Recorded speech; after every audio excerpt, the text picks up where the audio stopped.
الحمد لله وكفى وسلام على عباده الذين اصطفى أما بعد. اللہ تعالی نے ہر دور میں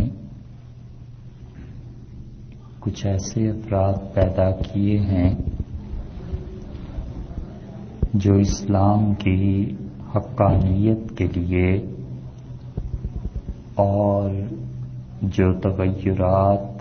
اور جو تبدیلیاں وقت کے ساتھ ساتھ لوگوں نے اسلام میں پیدا کر دی تھیں ان چیزوں کو ہٹانے کے لیے کام کرتے رہے ہیں. یہ عمل ہر صدی میں جاری رہا ہے کہ لوگوں نے اپنی جہالت سے اور کبھی کبھی جہالت نہیں بلکہ حد سے زیادہ بڑھی ہوئی محبت کی وجہ سے شریعت میں اپنے پاس سے ایسی چیزوں کا اندراج کر دیا جو حقیقت میں شریعت کا حصہ نہیں تھی. اور ان لوگوں کا خیال یہ تھا کہ جو کام بھی ہم شریعت میں نیا اپنی طرف سے ایڈ کر رہے ہیں اس میں آخر حرج کیا ہے. اور چونکہ ان کی نیتیں بھی جہاں تک ہمیں حسن ظن سے کام لینا چاہیے صحیح تھیں، لوگوں میں کوئی مکاری اور عیاری نہیں تھی، لیکن علم بھی نہیں تھا اور اس کے ساتھ ساتھ محبت کا بھی ایسا غلبہ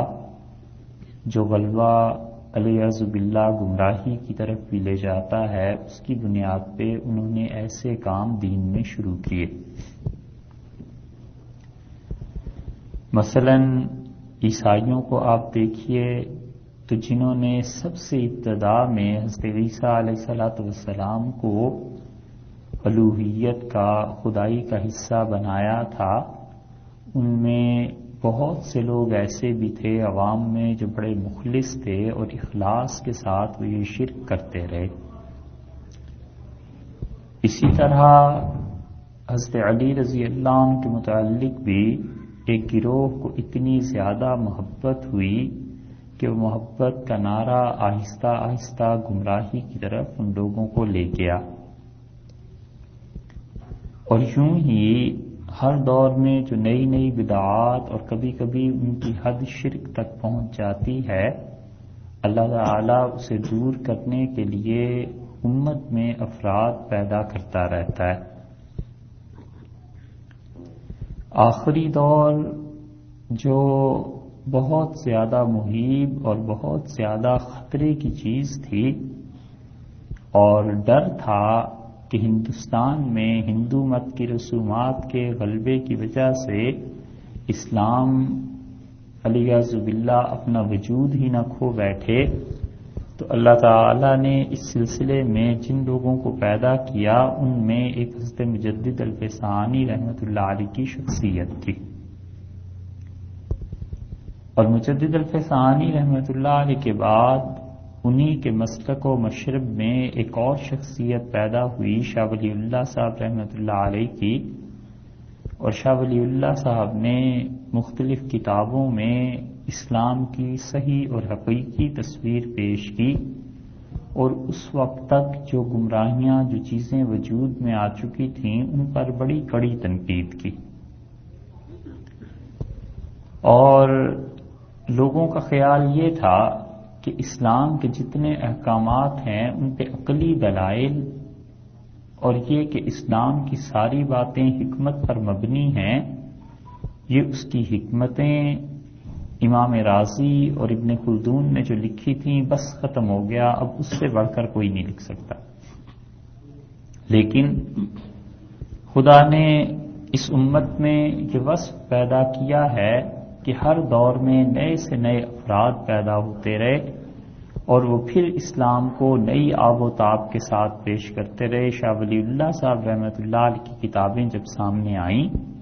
تو پھر اندازہ ہوا کہ بعض مقامات پر تو وہ اپنے پچھلے اسلاف امام رازی اور ابن خلدون سے بھی آگے بڑھ گئے. اور انہوں نے پوری اسلام کی حکمتیں بھی بیان کی اور یہ بتایا کہ اللہ نے کسی چیز کو کس وجہ سے حرام کیا ہے، کسی چیز کو کس وجہ سے حلال کیا ہے. اور انہوں نے آخر ایک کتاب لکھی، اس کتاب کا نام ہے حجت اللہ البالغہ. اور شاہ ولی اللہ صاحب رحمۃ اللہ علیہ کی حجت اللہ ایسی کتاب ہے جو آپ یہ کہیے کہ ان کی وفات کے بعد آج تک، یعنی یہ 300 برس کا عرصہ گزرتا ہے یا 250 برس کا، ہر زمانے میں اساتذہ اسے پڑھتے اور پڑھاتے رہے ہیں. اور شریعت کے جتنے احکامات ہیں بہترین سے بہترین تعبیر شاہ صاحب نے اس کی. اصل کتاب عربی میں لکھی گئی تھی، پھر اس کے متعدد ترجمے ہوئے، حتیٰ کہ انگلش میں بھی اس کا ترجمہ ہوا، اردو میں بھی، ہر زبان میں اس کا ترجمہ کیا گیا. شاہ ولی اللہ صاحب رحمۃ اللہ علیہ نے اس میں ایک جگہ یہ بحث کی ہے کہ حلال اور حرام کے اصل مقاصد اور ذرائع شریعت میں کیا ہے. پھر اس حلال اور حرام کی تقسیم میں شاہ صاحب کی ساری بحث کا خلاصہ یہ ہے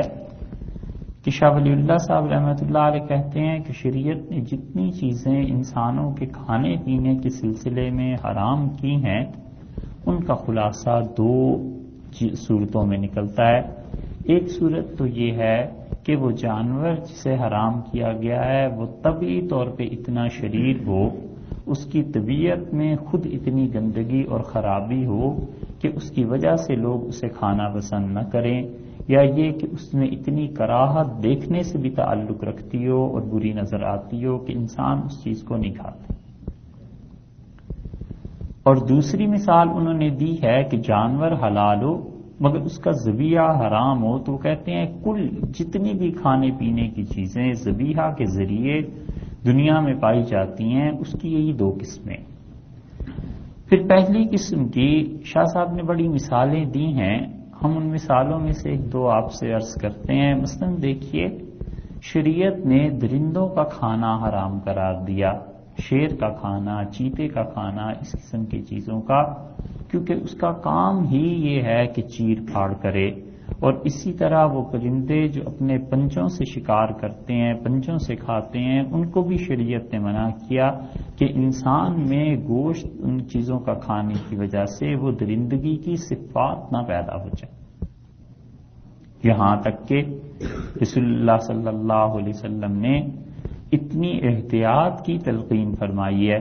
کہ آپ نے فرمایا تم میں سے کوئی شخص شیر کی کھال پہ نہ بیٹھے، یعنی اگر وہ درندوں کی کھال پر بھی بیٹھے گا تو وہ درندگی کا اثر اس میں آ جائے گا. اسی لیے آپ پچھلے دور کے لوگوں کو دیکھیے، بہت سے لوگ بکری کی کھال پر بیٹھتے تھے یا دمبے کی کھال بچھا لیتے تھے، کیونکہ ان جانوروں میں ایک طرح سے مسکنت، عاجزی، یہ چیزیں پائی جاتی ہیں. اس لیے انہوں نے کہا کہ اس کا اثر آ جانا چاہیے، جس طرح اس کے اثر سے منع کیا ہے کہ رسول اللہ صلی اللہ علیہ وسلم نے شیر کی کھال پر بیٹھنے سے منع فرمایا. حضرت معاویہ رضی اللہ عنہ تک یہ حدیث نہیں پہنچی تھی، کسی صحابی رضی اللہ عنہ نے دیکھ لیا شیر کی کھال پر ہی بیٹھے ہوئے تو انہوں نے روک دیا. ان کا حضرت رسول اللہ صلی اللہ علیہ وسلم نے اس سے منع کیا تھا، اس پہ بیٹھنا درست نہیں، تو انہوں نے اس کھال کو ہٹوا دیا. اسی کی ایک مثال آپ اور دیکھیے کہ جانوروں میں بعض اوقات جو شر پایا جاتا ہے فطری اعتبار سے. اب کوئی انسان یہ کہے کہ ان کی فطرت میں شر ہے کیوں، رکھا کیوں گیا ہے، تو ایک الگ بحث ہے کہ اللہ نے اس میں کیا چیز رکھی ہے، خدا کی کیا حکمت تھی. مگر جانوروں میں جن میں بنیادی طور پہ شرارتیں پائی جاتی ہیں ان کے قتل کا بھی حکم دیا گیا کہ ان چیزوں کو مار دینا چاہیے. مثلا یہ چھپکلی ہے، اس کے متعلق رسول اللہ صلی اللہ علیہ وسلم نے فرمایا جب ابراہیم علیہ السلام کے لیے آگ جلائی گئی تو یہ جانور ایسا ہے جو پھونکیں مار رہا تھا تاکہ وہ آگ اور بڑھ کے اور زیادہ. اسی لیے آپ نے فرمایا تم میں سے جو شخص چھپکلی کو مار دے پہلے نشانے میں ہی اسے 100 نیکیاں ملیں گی. اور مسلم کی روایت میں آپ نے فرمایا اگر دوسرے نشانے میں اس نے اسے قتل کیا تو اسے 60 نیکیاں ملیں گی. یہ اب اس کی چھپکلی کی پھونک سے کیا آگ میں بھڑکنا تھا وہاں تو اور بہت سے اسباب تھے، مگر اصل اشارہ اس کی طبیعت کی طرف ہے کہ اس میں شر پایا جاتا ہے۔ انسان دیکھ کے اسے وحشت ہوتی ہے، برائی اس کی محسوس ہوتی ہے۔ اور اس میں ضمنی طور پر ایک اور بات بھی سمجھنی چاہیے، اگرچہ یہ شاہ صاحب رحمۃ اللہ علیہ نے نہیں لکھی، مگر سمجھنے کی بات یہ ہے کہ دیکھیے کوئی بھی قوم یہ فیصلہ کیسے کر سکتی ہے کہ اس جانور میں شرارت پائی جاتی ہے، یعنی درندوں کا تو چلیے پھر بھی پتہ چل سکتا ہے، لیکن قوم پوری کی پوری اگر مل کر تیار ہو جائے کہ اس جانور میں کوئی شرارت آج تک نہیں دیکھی گئی، لہٰذا اسے کھا لینا چاہیے یا یہ جائز ہے، تو ہم یہ کہتے ہیں کہ قوم چھوڑ دنیا بھی پوری مل جائے، مگر ان کے جو بنیادی اور طبعی طبیعتوں کے اثرات ہیں وہ انبیاء علیہ السلام جو بتا سکتے ہیں، کوئی نہیں بتا سکتا۔ اس لیے کہ نبوت پر اعتماد جو ہے بہت مرتبہ اس لیے بھی کرنا پڑتا ہے کہ جس نتیجے پر کوئی قوم 200 سال کے بعد پہنچے گی، انبیاء علیہ السلام پہلے دن بتا دیتے ہیں کہ بھئی یہ کام نہیں کرنی۔ اتنا تجربہ کرنے کے بعد جو پہنچے،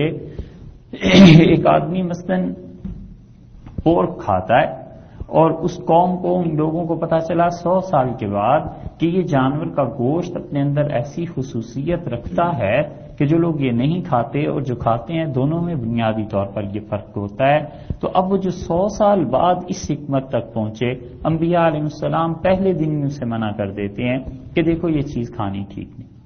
یہ اسی طرح سمجھیے جیسے ایک آدمی ہے اور ڈاکٹر سے کہتا ہے کہ صاحب آپ کے لیے یہ چیز مناسب نہیں ہے، اب وہ بجائے اس کے کہ ڈاکٹر کی بات مانے، وہ اپنی طرف سے تجربہ کرتا ہے، کہتا ہے ٹھیک ہے دیکھتے ہیں، اور پھر جب بیمار ہو جاتا ہے تو 10 دن بعد خیال آتا ہے کہ ڈاکٹر صاحب نے ٹھیک کہا تھا، تو 11ویں دن وہ جو چیز شروع کر رہا ہے اسے پہلے ہی دن اگلوں نے روک دیا تھا کہ دیکھو یہ کام نہیں کرتا۔ تو انبیاء علیہ السلام جس جگہ پر پہنچ کے احکامات کے متعلق گفتگو کرتے ہیں، وہ عقل ان کی ایسی ہے کہ عام دنیا کے لوگوں سے عقل بڑھ کر ہے، اور انہوں نے وہ جہان دیکھا ہوتا ہے جو عام انسانوں نے نہیں دیکھا ہوتا، اور وہ اللہ کی وحی کی روشنی میں بھی فیصلے کرتے ہیں اور خدا کی وحی کے ذریعے بھی فیصلے کرتے ہیں، تو یہ چیزیں انہیں عام دنیا سے ظاہر ہے کہ ممتاز کرتی۔ تو اس لیے جانوروں کی ایک قسم تو وہ ہوئی جن جانوروں میں طبعاً برائی پائی جاتی، یا ان کا تعلق درندگی سے ہے، یا انسان نے دیکھ کے نفرت اور وحشت کا اظہار کرتا ہے، انبیاء علیہ السلام اس پہ پابندی لگا دیتے ہیں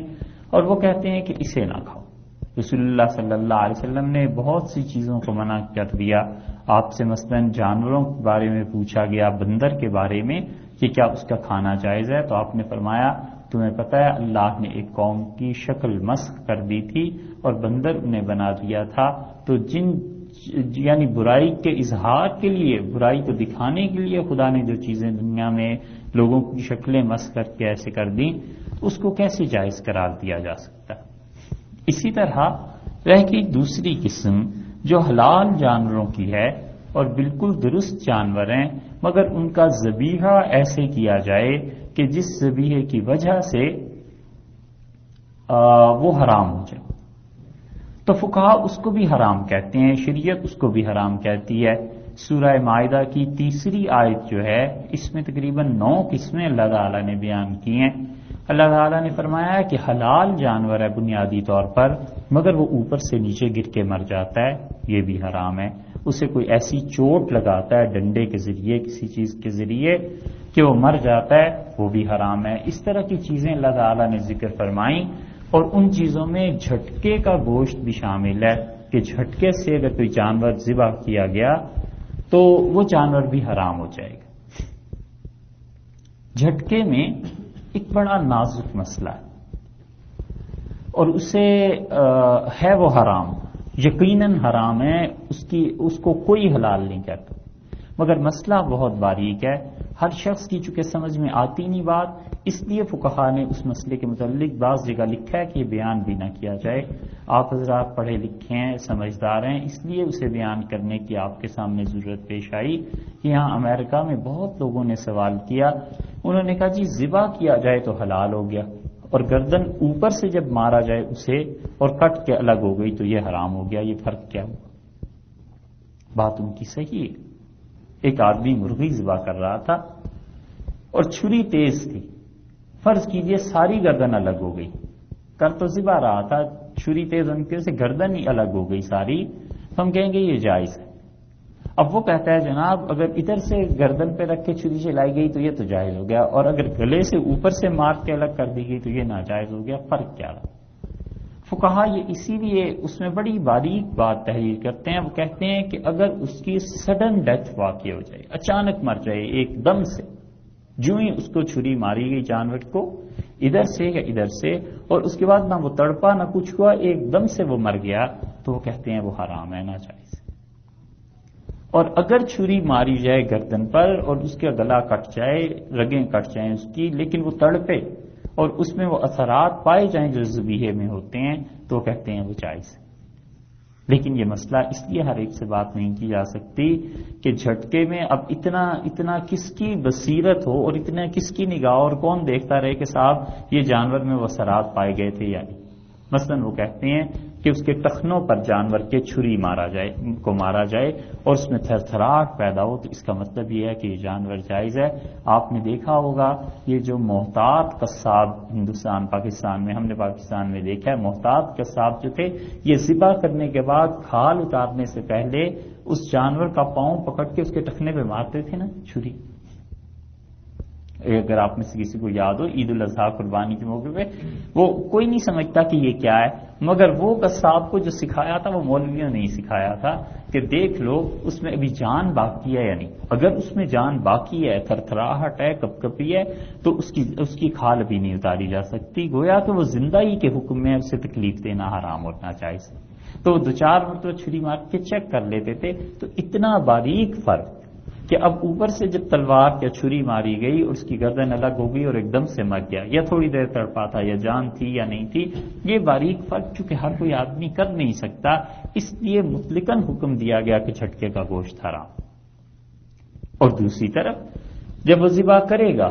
اس کی رگیں کٹ جائیں گی تو وہ تو لازمی بات ہے کہ جانور تڑپے گا، اس میں اگر زندگی ہوگی پہلے سے موجود تو لازمی بات ہے، اس لیے انہوں نے اسے جائز قرار دیا۔ یہ ایک مسئلہ تھا درمیان میں آ گیا، وگرنہ فقہا اصل میں وہ جو سورہ مائدہ میں اللہ تعالیٰ نے بتا دیا کہ فلاں فلاں فلاں فلاں جانور حرام ہیں، تو جانور حلال ہے مگر اس کے ذبیحے کا طریقہ جب نادرست ہے تو فقہا نے کہا کہ یہ چیز بھی نادرست ہے۔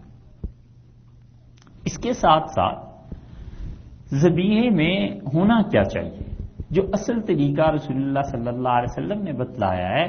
وہ یہ ہے کہ 4 رگیں کٹ جائیں، ایک رگ جس کے ذریعے جانور کھانا کھاتا ہے وہ معدے کی رگ ہے، دوسرا جس کے ذریعے وہ سانس لیتا ہے اور سانس پھیپھڑوں تک پہنچتا ہے، یہ 2، اور 2 رگیں اور ہیں جو اس کے دائیں اور بائیں ہیں، ان میں سے 3 رگیں کٹ جائیں تو وہ جانور جائز ہے، اور اگر 4 کی 4 کٹ جائیں تو بالکل ٹھیک ہے، اور اگر 2 کٹ جائیں تو پھر جائز ہے۔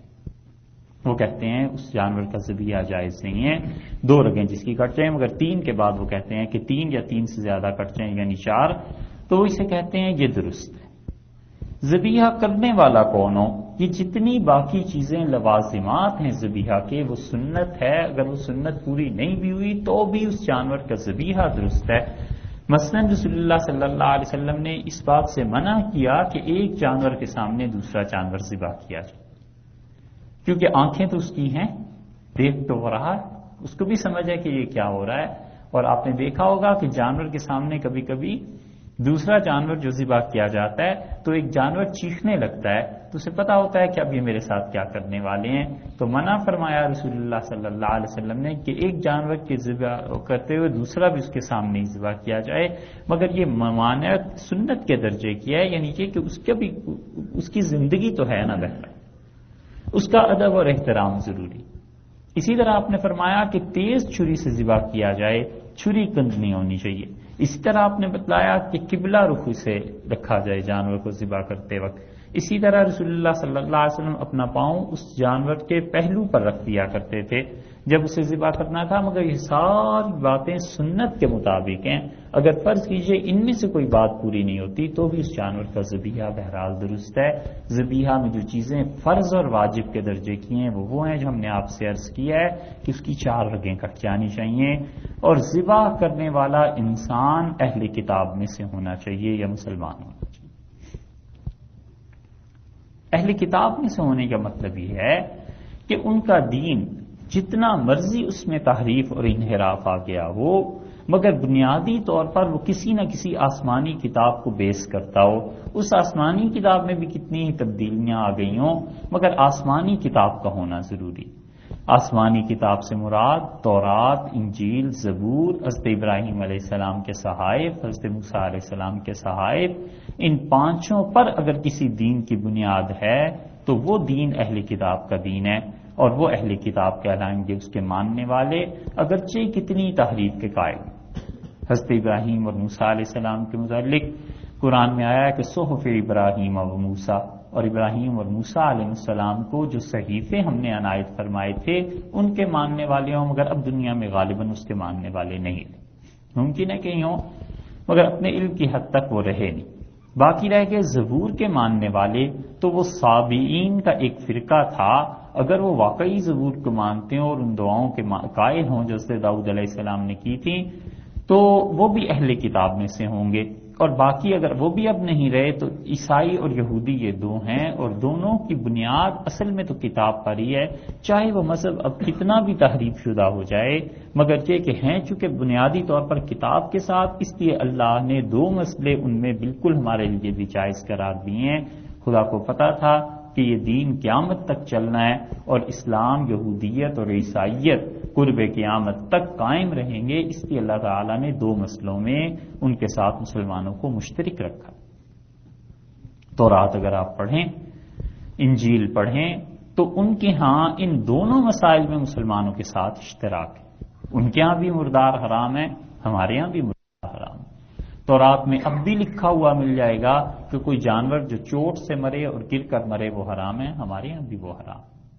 اور دوسرا مسئلہ نکاح کا ہے کہ ان کے ہاں بھی رشتوں کی حرمت، ماں بہن بیٹی وغیرہ وغیرہ، یہ رشتوں کی حرمت جو مسلمانوں میں ہے، یہی حرمت عیسائیوں اور یہودیوں میں تھی اور اب تک بھی ہے. ان کے مذہب، ان کے اہل کتاب کے جو ان کے مذہبی پیشوان سے پوچھ لیں، اور حتیٰ ان کی کتاب کو دیکھ لیں تو اس میں بھی وہی احکامات ہیں. اس لیے اہل کتاب کے ذبیحے کو شریعت نے جائز قرار دیا چند ایک شرائط کے ساتھ. پہلی شرط تو یہ ہے کہ وہ ذبح کرنے والا اہل کتاب میں سے. جب اہل کتاب کی شرط اللہ تعالی نے لگا دی تو اس سے وہ تمام مذاہب نکل گئے جن کی بنیاد کتاب پر نہیں ہے. مثلا ہندو ہیں، سکھ ہیں، اور اس طرح کی دیگر اقوام ہیں، دہری ہیں، کوئی کمیونسٹ ہے جو سرے سے خدا کو مانتے ہی نہیں ہے. اس طرح کے جتنے ہیں یہ سب کے سب نکل گئے کہ بنیاد اہل کتاب پر نہیں تھی بلکہ بنیاد کسی اور چیز پر تھی ان کے لیے، اعوذ باللہ. تو وہ لادینیت کی وجہ سے اس چیز سے خارج ہو گئے. اور اسی سے معلوم ہوتا ہے کہ جن حضرات سے غلطی ہو گئی ہے انہوں نے اصل میں دنیا کے تمام مذاہب کو اہل کتاب میں سمجھ کے فتویٰ دے دیا، اور اس میں زیادہ پیش مصر کے مفتی محمد عبدہ تھے، اور مصر میں تفسیر المنار کے مصنف بہت بڑے آدمی تھے، بڑا علم تھا ان کے پاس، اس میں شبہ نہیں. قرآن پاک کی تفسیر بھی لکھی مفتی صاحب نے. مگر انہوں نے جو غلطی کی بنیادی طور پر، انہوں نے کہا دنیا کے جتنے بھی مذاہب ہیں ہندوستان میں پائے جاتے ہیں، یہ ادھر ادھر جو بھی نام لکھ کے ان کا، یہ سب اہل کتاب میں سے ہیں. ہندو بھی اہل کتاب میں سے ہیں، دہریے بھی اہل کتاب میں سے ہیں، فلاں بھی اہل کتاب میں سے، فلاں بھی. تو اس کا فائدہ یہ نکلا کہ عربوں نے، مصریوں نے خاص طور پر ان کا ذبیحہ تو کوئی بھی ناجائز نہیں ہے، سب ذبیحے حلال ہیں اور جائز ہیں. اور اس پہ بڑی شدید گرفت ان کی ان کی گرفت انہوں نے بھی کی جو ان کو یعنی بہت اپنا پیشوا سمجھتے تھے، اور انہوں نے بھی کی جو فقہی اعتبار سے بھی ان کے مخالف تھے. مثلا ہندوستان کے آپ دیکھ لیں حالات میں تو مفتی محمد شفیع صاحب کا نام آپ نے سنا ہوگا، حضرت تھانوی رحمۃ اللہ کے اور بہت سے لوگوں کا نام سنا ہوگا، دیوبند کے حلقے کا نام. ان سب حضرات نے مفتی محمد عبدہ صاحب کی مخالفت کی اور مفتی صاحب کو کہا کہ حضرت یہ فتویٰ درست نہیں ہے. ہندو اور سکھ جو ہیں ان کی بنیاد کسی کتاب پر نہیں ہے، لہٰذا آپ اس کے ذبیحے کو جائز قرار نہیں دے سکتے، اور ان کی عورتوں سے نکاح کو بھی جائز قرار نہیں دے سکتے، کیونکہ مسئلہ پھر ایک تو نہیں رہتا. جب وہ اہل کتاب میں سے ہیں تو پھر ان کی عورتوں سے شادی بھی جائز ہونی چاہیے. مسئلے کی امپلیمنٹیشن تو پھر پوری ہوتی ہے نا. اب ایک آدمی کے ذبیحے کو اگر ہم یہ کہتے ہیں، اب دیکھیے ایک مسئلہ اس کی امپلیمنٹیشن کہاں ہوتی ہے. بڑی سوچ سمجھ کے بات کرنی پڑتی ہے کہ فلاں چیز حلال ہے جو حرام ہے. فتویٰ دینے کا مقصد یہ ہوتا ہے کہ اس کی باقی جہاں جہاں بھی اس کا نفاذ ہوگا وہ سب بھی دیکھنی پڑیں گی. اس ایک مسئلے کو ہی آپ لے لیں. اگر کوئی یہ شخص کہتا ہے کہ جناب اس آدمی کا ذبیحہ مردار ہے، یعنی اس کا ذبح کیا ہوا گوشت نہیں کھایا جاتا، تو دوسرے لفظوں میں وہ یہ کہتا ہے کہ یہ کافر ہے، اور کافر بھی ایسا ہے جو اہل کتاب میں سے بھی نہیں. یہی مراد ہوا نا. اور کہتا ہے کہ اس شخص کے ساتھ کسی مسلمان لڑکی کا نکاح بھی جائز نہیں. یہ ساری امپلیمنٹیشنز خود ہی ہوں گی. جب مفتی صاحب نے یہ کہا کہ ہندوؤں اور سکھوں کا ذبیحہ جائز ہے، تو اس کا مطلب یہ ہوا کہ وہ اہل کتاب میں سے، جب آپ نے اہل کتاب میں سے گنتے ہیں تو قرآن نے اہل کتاب کی عورتوں سے شادی کو بھی جائز قرار دیا. تو مفتی صاحب کی مخالفت میں پورے حلقے وہ بھی تھے، اور کچھ حضرات ایسے بھی تھے جنہوں نے بہت جگہ مفتی صاحب کی تعریف کی، مثلاً مودودی صاحب وغیرہ نے، مگر انہوں نے بھی اس مسئلے میں مفتی صاحب کی مخالفت کی. حتیٰ کہ ان کے شاگرد آگے جو تھے، تفسیر المنار کے مصنف یہ تھے، اور اس کے علاوہ اور لوگ بھی جتنے بھی تھے، سب کی انہوں نے مخالفت کی، اور انہوں نے کہا صاحب اس مسئلے میں آپ سے خطا ہوئی ہے، غلطی ہوئی ہے، اس سے رجوع کرنا چاہیے. انہوں نے رجوع نہیں کیا، یہ ان کی علمی لغزش تھی، اللہ معاف کرے. مگر عربوں میں یہ بنیاد اس پر پڑ گئی کہ انہوں نے کہا صاحب دنیا بھر کے مذاہب اہل کتاب میں سے ہیں، لہذا اہل کتاب کا ذبیحہ جائز. یہ بنیادی غلطی تھی جو عربوں سے چلی تھی. ہم یہ کہتے ہیں کہ اہل کتاب کا ذبیحہ جائز ہے، اور اہل کتاب وہ ہیں، جیسے پہلے ہم نے عرض کر دیا، دوبارہ اس کو دہرانے کی ضرورت نہیں، کہ یہودی، عیسائی، ابراہیم اور موسیٰ علیہ السلام کے صحائف کے ماننے والے، اور اس سے داؤد علیہ السلام کی زبور کے ماننے والے، اگر یہ تینوں پائے جائیں، وگرنہ تورات اور انجیل کے ماننے والے تو پائے ہی جاتے ہیں. جب ان اہل کتاب کا ذبیحہ جائز ہو گیا تو ہم نے کہا ان کی عورتوں سے نکاح بھی جائز ہے، کیونکہ مسئلے کی امپلیمنٹیشن تو پھر ہر طرف ہوگی. اب رہ گئی یہ بات کہ اہل کتاب کی تعریف میں ایک تو یہ آ گیا کہ وہ کتاب کو بنیادی طور پر ماننے والے. کیا یہ بھی ضروری ہے؟ دوسری ذبیحہ میں جو شرط ہے اصل میں لگائی جاتی ہے وہ یہ کہ اللہ کا نام لے کے ذبیحے کو ذبح کیا جائے. اگر اللہ کا نام نہیں لیا گیا تو وہ ذبیحہ جائز نہیں ہوگا. اہل کتاب اگر اللہ کا نام لے کے ذبح کریں گے تو وہ جائز ہوگا. اگر اہل کتاب ہیں اور وہ اللہ کا نام نہیں لیتا تو وہ ذبیحہ درست نہیں. یہ مسئلہ سوچنے کا ہے کہ ہے اہل کتاب میں سے بنیادی طور پر عیسائی ہیں، یہودی ہیں، لیکن وہ اللہ کا نام نہیں لیتے، وہ بغیر کسی کے نام کے ذبح کر دیتا ہے تو وہ ذبیحہ درست نہیں. یا دوسری صورت یہ ہے کہ وہ اللہ کا نام تو لیتا ہے لیکن اللہ تعالیٰ کے ساتھ کسی اور کا نام ملا دیتا ہے. یہ بھی ذبیحہ ہمارے نزدیک درست نہیں ہے، کیونکہ وہ قرآن کی اس آیت کے تحت نہیں آئے گا کہ اہل کتاب کا ذبیحہ تمہارے لیے جائز ہے، بلکہ وہ قرآن کی اس آیت کے تحت آ جائے گا جس میں اللہ نے فرمایا کہ حرمت علیکم المیتہ، ہم نے تم پر مردار حرام کیے، والدم اور خون، ولحم الخنزیر اور سور کا گوشت، اور وہ جانور جو اللہ کے علاوہ غیر کے نام پر شہرت پا جائے یا اسے ذبح کیا جائے. تو ہم کہیں گے کہ چونکہ اس پہ حضرت مسیح علیہ السلام کا نام لیا گیا ہے، حضرت عزیر علیہ السلام کا نام لیا گیا ہے، تو یہ ذبیحہ اہل کتاب نے ذبح کیا ہے، مگر اہل کتاب نے کسی اور کے نام پر کیا ہے. تو اللہ کے نام کے علاوہ کسی اور کے نام پر کسی جانور کو ذبح کرنا یہ تو مسلمان کو مرتد بنا دیتا ہے. اہل کتاب تو پھر کافر ہوئی ہیں ہی. مثلاً ایک آدمی ذبح کرتا ہے جانور اور وہ یہ کہتا ہے کہ نبی کریم صلی اللہ علیہ وسلم کے نام پہ اسے ذبح کرتا ہوں، یا کوئی کہتا ہے حضرت علی رضی اللہ عنہ کے نام پہ ذبح کرتا ہوں، یا کوئی اپنے شیخ کا نام لے کے کہتا ہے ان کے نام پہ ذبح کرتا ہوں، تو یہ سب ذبیحے اس کے مردار کے ہو جائیں گے، وہ بھی مرتد ہو جائے گا اور نکاح بھی ٹوٹ جائے گا. ایصال ثواب ایک الگ چیز ہے اور ذبیحہ کرنا ایک الگ چیز ہے. کوئی کہتا ہے میں جانور ذبح کرتا ہوں اور نیت اس کی یہ ہے کہ اس کا ثواب میرے والدین کو ملے، اس کا ثواب میرے آباء و اجداد کو کسی کو ملے، رسول اللہ صلی اللہ علیہ وسلم تک پہنچے، یہ سب صورتیں جائز. مگر ذبیحے میں نام وہ کسی اور کا لے لے، شہرت کسی اور کی ہو جائے. شاہ عبد العزیز صاحب محدث دہلوی رحمۃ اللہ علیہ نے اپنی تفسیر میں بڑی باریکی سے یہ بات بیان کی ہے. وہ کہتے ہیں کہ جانور کا ذبیحہ اس پہ وہ نام اللہ ہی کا لے، لیکن اس جانور کی شہرت کسی بزرگ کے لیے ہو جائے تو وہ کہتے ہیں یہ ذبیحہ بھی درست نہیں. مثلا نام تو لیں وہ اللہ کا، اور وہ کسی بزرگ کی قبر پر لے جا کر ذبح کرتا ہے، تو اس جانور کو چونکہ اس نے نامزد کر دیا ہے نا یہ فلاں شیخ کے لیے، فلاں پیغمبر کے لیے، فلاں ولی کے لیے، وہ کہتے ہیں یہ بھی جائز نہیں۔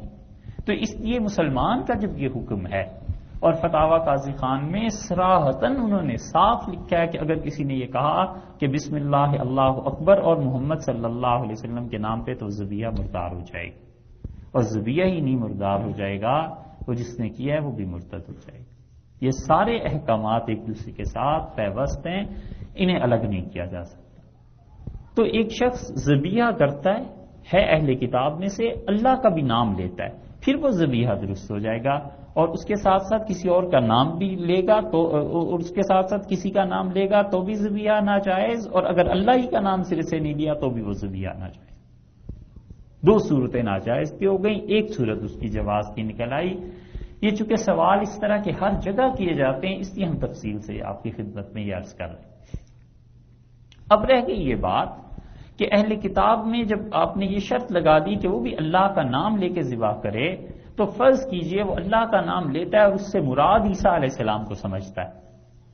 اللہ کا نام لیتا ہے اور اس سے مراد کسی اور کو سمجھتا ہے، تو ہمارے ہاں فقہا کہتے ہیں یہ جائز ہے، کیونکہ نام اس نے اللہ ہی کیا لیا، اور اللہ کا نام لے کے مراد عیسیٰ علیہ السلام تھے، تو یہ کفر تو رسول اللہ صلی اللہ علیہ وسلم کے دور میں بھی پایا جاتا تھا۔ ہم اہل کتاب کو اہل کتاب کہتے ہی اس لیے ہیں کہ نبی کریم صلی اللہ علیہ وسلم کے سامنے ان کتابوں میں تحریف ہو چکی تھی۔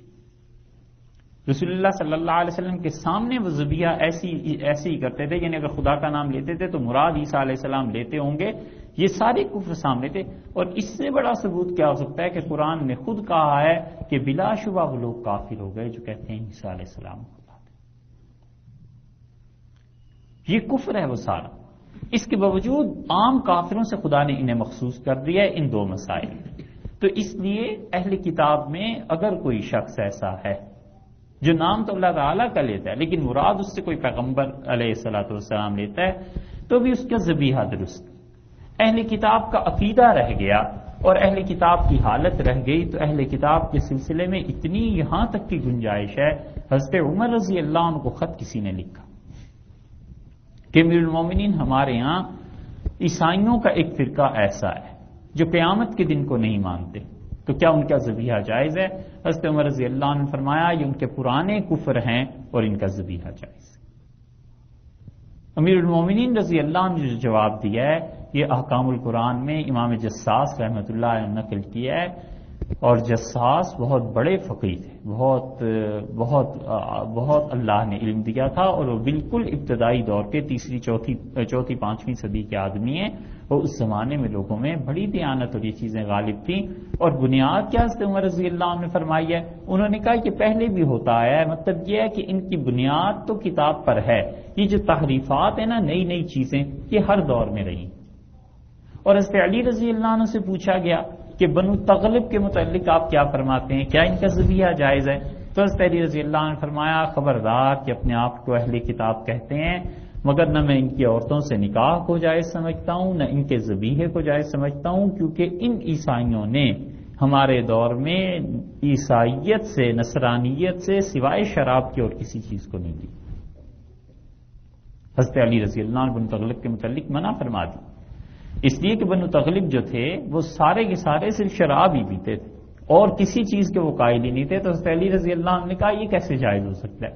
اس کے باوجود آپ دیکھیے بعض فقہا نے بنو تغلب کے حالات پہ انہوں نے کہا ان میں سے بھی اگر کوئی عیسائیت کی ان چیزوں کا قائل ہے، مثلا خدا کا، وحی کا، ان چیزوں کا، تو انہوں نے کہا اس کا ذبیحہ پھر بھی جائز ہے۔ یعنی وہ ایز اے نیشن پورے گروہ کے بارے میں فتویٰ دینے سے بعض فقہا بچیں۔ اسی لیے یہ یاد رکھنا چاہیے کہ کسی بھی گروہ کے متعلق یہ کہنا کہ یہ سب لوگ کافر ہیں بڑی مشکل بات ہے، بہت مشکل بات ہے، بہت سوچ سمجھ کے بات کرنی چاہیے۔ قادیانیوں کو تو اس لیے کافر کہا جاتا ہے اور حقیقتاً ہے کہ ان میں سے ہر ان کا بچہ اور بڑا اس بات کا عقیدہ رکھتا ہے کہ علیہ باللہ مرزا غلام احمد قادیانی خدا کا نبی، وہ تو ہر کوئی مانتا ہے، اس لیے مجموعی حساب سے ان پہ فتویٰ دیا ہے اور وہ عالم اسلام کا پورا متفقہ فتویٰ ہے۔ وگرنہ کسی بھی قبیلے کنبے کے بارے میں، یعنی کسی بھی کمیونٹی کے بارے میں، یوں زیادہ مناسب لفظ ہے، کمیونٹی کے بارے میں فتویٰ دینا کہ یہ سب پورا گروہ کافر ہے، بڑا مشکل ہے۔ بنو تغلب کے بارے میں سے علی رضی اللہ عنہ نے فتویٰ دیا، انہوں نے کہا جہاں تک مجھے ان کے حالات کا معلوم ہوا تھا علی رضی اللہ عنہ کو، انہوں نے کہا جہاں تک مجھے علم ہے انہوں نے سوائے شراب کے اور کوئی چیز نہیں لی، تو علی رضی اللہ عنہ نے منع کر دیا۔ تو اس لیے معلوم ہوا کہ اہل کتاب میں سے بھی ہو، ذبیحہ بھی اس کا درست ہو، ذبح کرنے کا طریقہ بھی درست ہو، نام بھی اللہ کا لے، تو ان شرائط کے ساتھ پھر اس کا ذبیحہ درست قرار پائے گا۔ اب کسی انسان کو اطمینان ہوتا ہے ان چیزوں پہ تو ضرور ان کا ذبیحہ استعمال کر لے، کسی کو نہیں ہوتا تو وہ نہیں کر سکتا۔ رہ گیا یہ کہنا لوگوں کا کہ اللہ نے فرمایا ہے کہ اہل کتاب کا طعام کھانا تمہارے لیے حلال اور جائز ہے، تو اس کی 3 تفسیریں ہیں۔ کھانے میں کچھ چیزیں تو ایسی ہیں جن میں انسان کے ہاتھوں کو دخل نہیں ہے، کچھ نہیں کرنا پڑتا، مثلا پھل ہیں ان کے ہاں پیدا ہوتے ہیں، وہ اہل کتاب ہے، یہودی ہے، اس نے پھل بھیجے کوئی اس قسم کی چیز، تو ظاہر ہے کہ بنیادی طور پر حلال ہے، اس ایک شرط کے ساتھ کہ کہیں ایسے نہ ہو کہ وہ اپنے ہاں نظر اور نیاز جو کرتے ہیں اللہ کے علاوہ غیر کی ایسی کوئی چیز بھیجے گا تو وہ جائز نہیں۔ حضرت علی رضی اللہ عنہ کو کسی نے بھیجی تھی ایسی چیز، تو حضرت علی رضی اللہ عنہ نے فرمایا یہ انہوں نے اپنی عید کے دن بھیجی ہے، یعنی بڑے دن پہ بھیجی ہے، اور حضرت علی رضی اللہ عنہ نے فرمایا مجھے معلوم ہے کہ یہ کھانے بھی کسی کے نام پہ پکاتے ہیں، لہٰذا ایسا کھانا ہم تو نہیں کھاتے۔ یہ دوسری قسم ہے، لیکن پہلی قسم وہ پھل بھی ہیں، وہ بھی اگر کسی نذرانے چڑھاوے میں، اب بھی بعض قدیم عیسائی ہیں جو ایسی حرکتیں کرتے ہیں، تو وہ جس چیز کو اللہ کے علاوہ غیر کے نام پہ شہرت دے دے گا، خدا کی توحید میں جہاں فرق آتا ہے وہ چیز پھر جائز نہیں رہتی، کیونکہ وہ اہل کتاب میں سے نہیں بلکہ وہ کفر کا دوسری طرح سے ارتکاب کر رہا ہے۔ یہ حرکت تو کوئی مسلمان بھی کرے گا تو بھی ناجائز ہے۔ اہل کتاب تو بات کی بات ہے، اگر کوئی مسلمان ہے اور وہ مٹھائی کو، پھلوں کو کسی شے کے مزار پہ جا کے کسی چیز پہ چڑھاتا ہے یہ، تو وہ بھی اس کے لیے جائز نہیں ہے، کجا اہل کتاب تو ایک چیز تو وہ ہے، مگر یہ اہل کتاب کسی کا نذرانہ اور چڑھاوا وہ نہ ہو، اور ویسے کوئی چیز جس میں انسان کے ہاتھوں کو بھی دخل نہیں ہے، زراعت ہے، یہ چیزیں یہ سب جائز۔ دوسرا کھانا وہ ہے جس میں انسانی ہاتھوں کو دخل ہے، مثلا تیل کسی چیز کا نکالنا ہے، مثلا کھانا پکانا ہے، یہ سب کی سب چیزیں ہیں، اس میں فقہا نے لکھا ہے اور مسائل میں کہ وہ کہتے ہیں کہ ایسے کھانوں کو دیکھ لینا چاہیے، اگر اس میں کوئی حرام چیز نہیں ہے تو غیر مسلم کا کھانا جائز بھی ہے، اس کے ساتھ بیٹھ کے کھانا بھی جائز۔ اور اس میں اتنی وسعت ہے کہ ہندو بھی اس میں شامل ہیں، سکھ بھی شامل ہیں، کوئی قوم کوئی فرقہ ایسا نہیں ہے جس میں شامل نہ ہو، بشرطے کہ بنیادی طور پر کھانا پینا بھی حلال ہو، جائز ہو جو کھانا ہے، اور وہ کسی کے نام پر بھی نہ چڑھایا گیا ہو، بتوں وغیرہ کے نام پہ، اور پاک ہو، بس وہ پھر ٹھیک ہے۔ مثلا دیکھیے آپ، ایک آدمی نے سبزی پکائی، ہندو ہے، اور اس میں آئل استعمال کرتا ہے ایسا جو شرعاً درست نہیں ہے، تو کھانا بنیادی طور پر چاہے جائز ہو کھانا، مگر اس عارضے کی وجہ سے، اس غلطی کی وجہ سے کہ تیل اس میں حرام کا ہے، یہ کھانا حرام ہو جائے گا، ورنہ ہندوؤں کے ساتھ بیٹھ کے کھانے میں بھی کوئی حرج نہیں۔ مفتی کفایت اللہ صاحب رحمۃ اللہ علیہ سے یہ مسئلہ پوچھا گیا تھا، اور مفتی صاحب کو بلایا تھا ہندوؤں کے ایک قبیلے نے، تو مفتی صاحب رحمۃ اللہ علیہ تشریف لے گئے، جلسہ ہوا، اور انہوں نے کہا کہ ہم یہ سمجھتے ہیں کہ مسلمان ہمارے ساتھ کھانا پینا منع کرتے ہیں، تو مفتی صاحب نے کہا جو بنیادی چیزیں اگر آپ حرام کی نہ کریں تو اسے کوئی منع نہیں کرتا۔ انہوں نے کہا مثلا ہم پانی پیتے ہیں، آپ پانی پی سکتے ہیں، تو ایک ہندو نے پانی پیا، مفتی صاحب نے اسی گلاس سے پانی پیا، سب کے سامنے کھڑے ہو کے انہوں نے گلاس ہاتھ میں لیا اور ان کا بھائیوں میں تمہارے سامنے ہوں، میں پی رہا ہوں، اور میں مسلمانوں کا ایک مذہبی پیشوا ہوں، ہم اس چیز کو ناجائز نہیں سمجھتے۔ اسی لیے فقہا نے کھانے پینے کے احکامات میں یہ لکھا ہے کہ اگر کوئی نصرانی عیسائی شراب پیے تو فوراً بعد اس نے شراب پی پھر پانی پیا، تو اب اس کے فوراً بعد پانی پیا ہے تو اب اس گلاس میں پانی پینا جائز ہے کہ شراب کا اثر اس کے ہونٹوں سے ادھر منتقل نہ ہو گیا ہو، اور اگر ویسے اس نے پانی پیا ہے اور مسلمان اس کا بچا ہوا پانی پی رہا ہے تو کہتے ہیں جائز ہے، اس میں کوئی ایسی بات نہیں۔ اور تیسری قسم کھانے کی وہ ہے ذبیحہ، جس کے متعلق ہم نے تفصیل آپ سے عرض کی۔ اللہ نے فرمایا کہ طعام جو اہل کتاب کا طعام کھانا ہے وہ تمہارے لیے جائز ہے، اس کا مطلب یہ نہیں ہے کہ اہل کتاب اتنی کھلی چھٹی دے دی جائے کہ اہل کتاب جو کچھ بھی کریں وہ جائز ہی رہے، کہ عربوں نے اس کی تفسیر کی اور غلط تفسیر انہوں نے کی۔ اسی طرح اللہ نے جو فرمایا کہ وَلَا تَأْكُلُوا مِمَّا لَمْ يَذْكُرِ اسْمُ اللَّهِ عَلَيْهِ، وہ چیزیں نہ کھاؤ جن پر اللہ کا نام نہیں لیا گیا۔ تو ہمارا خیال مفسرین کا، ہمارے کابر کا یہ ہے کہ اس کا مطلب ہے وہ چیز مت کھاؤ جس کو کھاتے ہوئے یعنی ذبح کرتے ہوئے اللہ کا نام نہیں لیا گیا۔ اگر نہ کھاتے ہوئے تو کوئی بھی اللہ کا نام لے گا تو اپنے اپنے طور پر ہی لے گا نا، پھر کیا اشکال رہ گیا؟ اللہ نے کہا وہ چیز مت کھاؤ جس پہ اللہ کا نام نہیں لیا گیا، تو اللہ کا نام کس وقت نہیں لیا گیا؟ مثلا سبزی کسی نے پکائی ہے، اللہ تعالیٰ نے فرمایا مت کھاؤ جب تک کہ اس پہ اللہ کا نام نہیں لیا گیا، تو پھر اس کے معنی کیا نکلیں گے؟ جس نے کھانا ہے الگ الگ کھانا ہے، اللہ کا نام لے کے کھائے گا۔ لیکن قرآن کہتا ہے کہ مت کھاؤ اس چیز کو اس پہ اللہ کا نام نہیں لیا گیا، تو اس کے کوئی معنی بنتے نہیں پھر۔ اسی لیے فقہا کہتے ہیں کہ اس کا مطلب یہ ہے کہ اس کو ذبح کرتے ہوئے اللہ کا نام نہیں لیا گیا۔ یہ جو عمومی چیز ہے کہ حرام گوشت ہے، یعنی وہ ذبیحہ حرام ہے، اس کے باوجود اللہ کا نام لے کے کوئی انسان کھا لے تو وہ جائز ہو گیا ہے، یہ نہیں ہے۔ مراد یہی ہے کہ ذبح میں اللہ کا نام نہیں۔ اس کے بعد دوسرا مسئلہ آ جاتا ہے، اور دوسرا مسئلہ ہے اہل کتاب کی خواتین کے ساتھ نکاح کرنے کا۔ بنیادی طور پر اس میں بھی یہی ساری شرائط ہیں اہل کتاب کی جو خواتین ہیں ان کے ساتھ نکاح میں، کہ وہ ہونی چاہیے بنیادی طور پہ اہل کتاب میں سے، اور اگر اہل کتاب میں سے بھی وہ نہیں ہے، علیاذ باللہ وہ کافر ہے، تو اس کا مسلمان سے نکاح جائز نہیں۔ اور اسی طرح مسلمان خواتین کا نکاح اہل کتاب کے مردوں سے جائز نہیں ہے۔ اور اس کی حکمت یہ بھی تھی کہ مسلمانوں سے عدل کی، انصاف کی توقع ہے، اور اللہ تعالیٰ نے قرآن پاک میں یہ فرمایا، جو نکاح میں بھی آیت پڑھی جاتی ہے نا وہ بھی ہے، اللہ نے فرمایا وَاتَّقُوا اللَّهَ الَّذِي تَسَأَلُونَ بِهِ وَالْأَرْحَامَ، اور اس اللہ سے ڈرو جس کا نام لے کے تم رشتوں کو قائم کرتے۔ تو مسلمان ایسا ہے کہ کتنا ہی فاسق و فاجر گناہ گار کیوں نہ ہو، کوئی اللہ کا نام لے، کوئی خدا کا واسطہ دے، کوئی خدا کا خوف دلائے، تو دل میں کچھ نہ کچھ نرمی پیدا ہو جاتی ہے کہ واقعی اللہ کو مر کے جواب دینا ہے۔ کوئی بیوی پہ یا بیوی شوہر پہ کیسے ہی ظلم کرتی ہو، شوہر دیر سے آئے تو دروازہ ہی نہیں کھل رہا، شوہر کو تانے دیے جا رہے ہیں، شوہر کی برائیاں، اس کے خاندان کی برائیاں بیان کر رہی ہے خاتون، کچھ ہو جائے مگر اس خاتون کو کبھی اللہ کا نام لے کے سمجھایا جائے کہ نہ کرو، اس طرح تنگ کرنا یہ جائز اور مناسب نہیں ہوتا، یا شوہر اس کے مقابلے میں ظلم کرے، اللہ کا نام لے کے سمجھایا جائے تو کچھ نہ کچھ تو اثر ہوتا ہے۔ اہل کتاب میں چونکہ وہ اثر بھی نہیں تھا،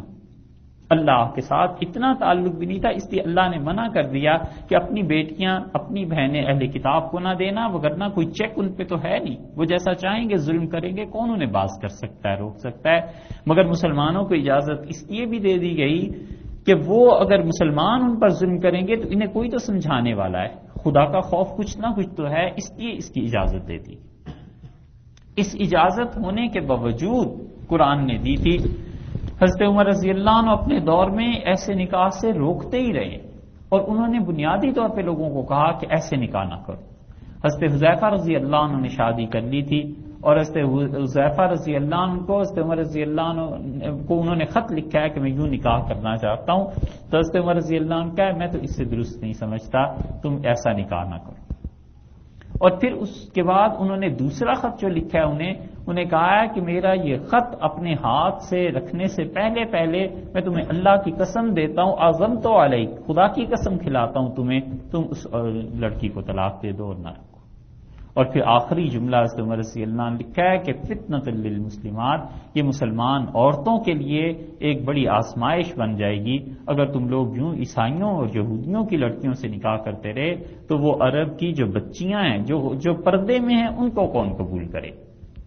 انہوں نے اس کا اپنے تحریر فرمایا ہے کہ یہ تو بن سنور کے باہر پھرتی ہیں،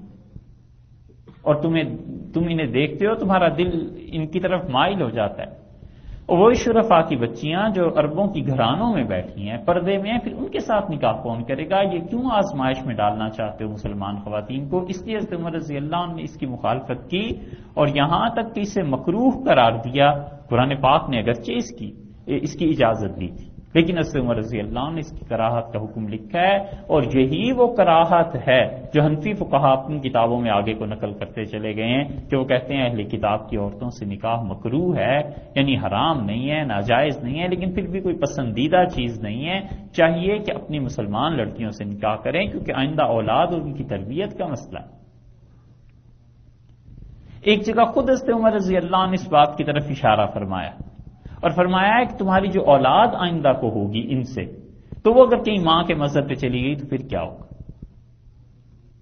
اور ایک جگہ یہ بھی فرمایا ہے، عجیب بات انہوں نے لکھی ہے، حضرت عمر رضی اللہ عنہ نے کہا ہے مجھے ڈر ہے کہ اگر اہل کتاب کی لڑکیوں سے نکاح مسلمان کریں گے تو کہیں ایسے نہ ہو کہ ان عورتوں کے ذریعے فحاشی ہمارے معاشرے میں عریانی پھیل جائے۔ تو فرمایا پھر اس کا سدباب کیا ہوگا، اس لیے میں تمہیں منع کرتا ہوں۔ ایک لمحے کے لیے یہاں رک کے آپ سے عرض کریں، اب کوئی شخص یہ بات لے کر کھڑا ہو جائے کہ جی قرآن میں تو یوں آیا ہے کہ جائز ہے، اور حضرت عمر رضی اللہ عنہ منع کرتے ہیں، تو عمر کی بات مانے یا قرآن کی بات مانے؟ کتنا دل فریب، کتنا دلچسپ نعرہ ہے۔ ایک عام سادہ لوگ مسلمان کہے گا واقعی یار حضرت عمر رضی اللہ عنہ منع کرتے ہیں، قرآن نے اسے جائز قرار دیا، تو قرآن کو نہیں پتا تھا، اللہ تعالیٰ کو نہیں پتا تھا۔ اب وہ حضرت عمر رضی اللہ عنہ کے جو دلائل ہیں وہ اپنی جگہ پہ ہیں، لیکن قرآن پاک میں جو کچھ کہا ہے وہ اصولی اور محکم بات ہے۔ حضرت عمر رضی اللہ عنہ جو منع کیا ہے، کوئی اسے نظر انداز اگر کر سکتا ہوتا تو متقدمین فقہا اسے نظر انداز کر دیتے، لیکن انہوں نے حضرت عمر رضی اللہ عنہ کے قول کے وزن کو اپنی جگہ برقرار رکھا ہے، اور انہوں نے کہا بالکل ٹھیک ہے امیر المومنین رضی اللہ عنہ کا فیصلہ، ہم کہیں گے کہ اہل کتاب کی عورتوں سے نکاح درست ہے، جائز ہے، مگر اچھی چیز نہیں ہے، بہتر یہ ہے کہ مسلمان عورتوں سے نکاح کرنا چاہیے۔ یہ اس طرح کے دل فریب نعرے گمراہی کی بنیاد بن جاتے ہیں کہ وہ کہتے ہیں قرآن یہ کہتا ہے، عمر یہ کہتا ہے، قرآن یہ کہتا ہے، علی رضی اللہ عنہ یہ کہتے ہیں، قرآن یہ کہتا ہے، فلاں یہ کہتا ہے، ہم قرآن کی مانیں، اس کی مانیں۔ خارجیوں کی بنیادی گمراہی کی وجہ یہی تھی کہ انہوں نے کہا قرآن کہتا ہے ان الحکم الا للہ، اللہ کے علاوہ کسی کا فیصلہ نہیں مانا جائے گا، اور علی رضی اللہ عنہ کو دیکھو، انہوں نے دو آدمیوں کو مقرر کر لیا ہے کہ ہم ان کا فیصلہ مانیں گے، ہم تو نہیں مانتے، ہم قرآن کی مانیں گے۔ اسی لیے حضرت علی رضی اللہ عنہ نے ان سے کہا نا کہ میرے کافر ہونے کی کیا دلیل ہے، تو انہوں نے کہا امیر المومنین ہم آپ کو کافر نہیں کہتے، آپ کو تو قرآن کافر کہتا ہے۔ علی عزب اللہ، یہ گمراہی ایسی ہی چلتی ہے۔ اسی طرح بہت سے سادہ لوگ یہ کہتے ہیں جی دیکھیے حدیث میں یوں آیا ہے، اور امام احمد رحمۃ اللہ علیہ یوں کہتے ہیں، اب حدیث مانیں امام احمد کی مانیں، حدیث میں یوں آیا امام مالک یوں کہتے ہیں، حدیث میں یوں آیا امام شافعی یہ کہتے ہیں، حدیث میں یوں ہے امام ابو حنیفہ یہ کہتے ہیں۔ تو بڑا علم چاہیے کہ یہ احادیث ان تک پہنچی تھی نہیں پہنچی تھی تو انہوں نے اس پہ کیا فیصلہ کیا تھا، وہ کس شہر کے رہنے والے تھے، ان کے اصول کیا تھے، بڑا وسیع علم چاہیے، تب جا کر اس بات کا جواب بن سکتا ہے کہ یہ حدیث میں یوں آیا اور فلاں نے یوں کہا ہے، تو یہ دونوں میں بظاہر جو کنٹراڈکشن معلوم ہوتا ہے آخر کیوں ہے اور کس چیز کو اپنایا جائے۔ یہی چیز حضرت عمر رضی اللہ عنہ کے بارے میں کہ قرآن نے صاف کہا ہے کہ اہل کتاب کے عورتوں سے نکاح جائز ہے، حضرت عمر رضی اللہ عنہ سے منع کرتے ہیں۔ وہ ممانعت جو تھی دراصل اس میں بنیادی وجہ یہی تھی جو میں نے آپ سے عرض کی۔ اب اہل کتاب کے بعد پھر مسلمان خواتین سے نکاح کا مسئلہ آ گیا کہ مسلمان خواتین سے نکاح جائز ہے، کن سے کیا جائے۔ رسول اللہ صلی اللہ علیہ وسلم نے بنیادی طور پر جو بات ارشاد فرمائی کس سے نکاح کیا جائے، آپ نے فرمایا دیکھو 4 طرح عورت کا انتخاب کیا جاتا ہے، اس کے حسن کی وجہ سے، اور آپ نے فرمایا اس کے مال کی وجہ سے، اور اس کے خاندان کی وجہ سے، اور دین کی وجہ سے، اور آپ نے فرمایا دین کو ترجیح دینا۔ اور ایک جگہ آیا ہے کہ یہودیوں میں شادی کی جاتی تھی اس لیے کہ ان کے یہاں پیسہ بہت تھا، اور عیسائیوں میں رشتے اس لیے کیے جاتے تھے کہ ان کے یہاں خوبصورتی بہت تھی۔ تو یہ دونوں چیزیں ختم ہو گئی، اور مشرکین میں عربوں کے یہاں حسب نسب اس کا بلند ہونا بڑی کاؤنٹیبل چیز تھی، بہت اس کو وقت دیتے تھے۔ ان تینوں کو ہٹا کے رسول اللہ صلی اللہ علیہ وسلم اصل چیز دین ہے، اس کے لیے ترجیح دو تاکہ آئندہ جو اولاد ہے اس کی تربیت جو ہے وہ ماں اس کے مطابق کرتی رہے، یہ چیز فرمائی تھی۔ اور دیندار خواتین میں اور مردوں میں باہمی تناسب ہے کہ مرد وہ ہے جو فاسق و فاجر ہے علیہ باللہ، اور مرد وہ ہے جو ہر قسم کی بےہودگی کو پسند کرتا ہے، یہاں تک کہ وہ شراب کو، ان چیزوں کو سب کو پسند کرتا ہے۔ اس کے مقابلے میں عورت وہ ہے جو پاک دامن ہے، نیک ہے، نماز کی پابند ہے، روزے کی پابند، پردے کی پابند ہے۔ ان دونوں کا باہمی نکاح فقہا کہتے ہیں مناسب نہیں ہے، ہو جائے گا سب صحیح ہے، مگر وہ کہتے ہیں مناسب نہیں ہے، کیونکہ آئندہ زندگی میں تلخی پیدا ہوگی۔ اور اسی طرح اگر عورت ایسی کہ وہ ان ساری مکروہات کا ارتکاب کرتی ہے علیہ باللہ، اور لڑکا شریف ہے، حلال کا رزق کھاتا ہے، اس کو خاندانی اقدار کا پاس ہے،